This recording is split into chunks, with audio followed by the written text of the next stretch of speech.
कल्पना करा, एका सामान्य कुटुंबात मुलाचा जन्म होतो. आई वडिलांचं एकच स्वप्न असतं, आपलं मूल चांगलं शिकावं. पण पहिल्याच टप्प्यात हजारो रुपयांची प्री स्कूल फी, शाळेत प्रवेशासाठी लाखो रुपये, कोचिंग क्लासेसचे वेगळे पैसे, कॉलेजमध्ये लाखोंची फी, व्यावसायिक शिक्षणासाठी तर 20 ते 25 लाख रुपयांपर्यंत खर्च. मग प्रश्न निर्माण होतो, शिक्षण हा अधिकार आहे की व्यवसाय?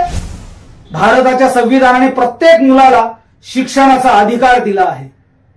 मग शिक्षण आज इतकं महाग का झालं? सरकारी शाळा आणि महाविद्यालयांची अवस्था अशी का झाली? आणि जर हीच परिस्थिती कायम राहिली तर उद्याचा भारत कसा असेल? या सर्व प्रश्नांची तथ्यांवर आधारित सखोल चर्चा आज आपण करणार आहोत. मी राजेंद्र शिंदे आणि तुम्ही पाहतात थेट वार्ता. शिक्षणाचा मूलभूत उद्देश काय आहे? शिक्षण म्हणजे केवळ नोकरी मिळवण्याचं साधन नाही.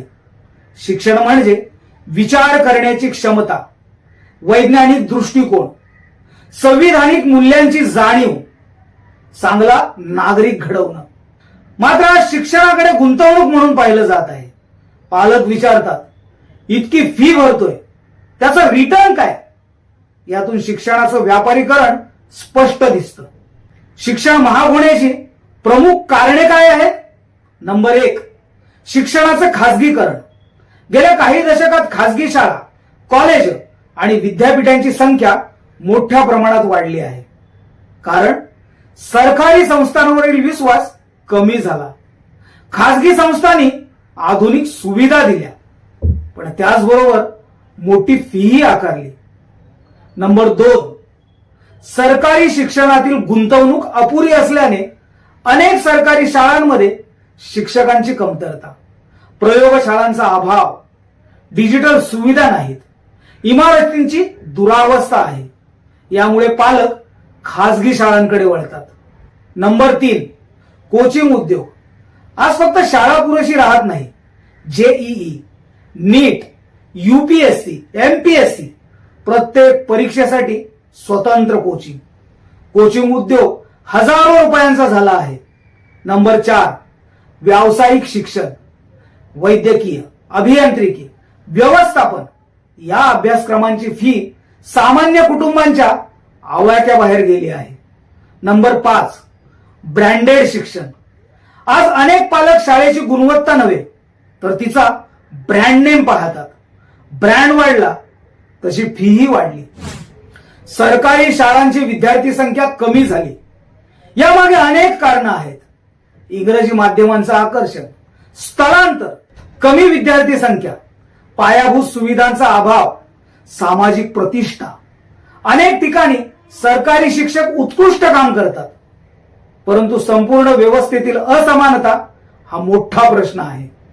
शिक्षण महाग झाल्याचे परिणाम: गरीब विद्यार्थी शिक्षण सोडतात, मध्यम वर्ग कर्जात जातो, पालक आर्थिक तणावात राहतात, उच्च शिक्षण श्रीमंतांपुरतं मर्यादित होतं, समाजातील विषमता वाढते.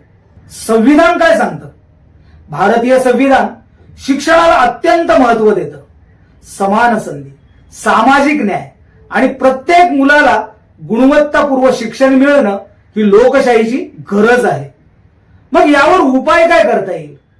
तर सरकारी शिक्षणात मोठी गुंतवणूक, शिक्षक भरती, डिजिटल सुविधा, ग्रामीण भागात दर्जेदार शिक्षण, फी नियमन अधिक प्रभावी करणं, विद्यार्थ्यांसाठी शिष्यवृत्ती, संशोधनाला प्रोत्साहन. शिक्षण हा खर्च नसून देशाच्या भविष्यावर केलेली गुंतवणूक आहे. जर गुणवत्तापूर्ण शिक्षण फक्त श्रीमंतांनाच उपलब्ध राहिलं तर सामाजिक आणि आर्थिक दरी अधिक वाढू शकते. म्हणून प्रश्न फक्त एवढाच नाही की शिक्षण महाग का झालं, तर प्रत्येक मुलाला परवडणारं आणि गुणवत्तापूर्ण शिक्षण कसं मिळेल यावर गंभीर चर्चा होणं आवश्यक आहे. जर हा व्हिडिओ तुम्हाला महत्त्वपूर्ण वाटला असेल तर व्हिडिओ लाईक करा, शेअर करा, तुमचं मत कमेंटमध्ये नक्की लिहा आणि थेट वार्ता चॅनलला सबस्क्राईब करा. धन्यवाद.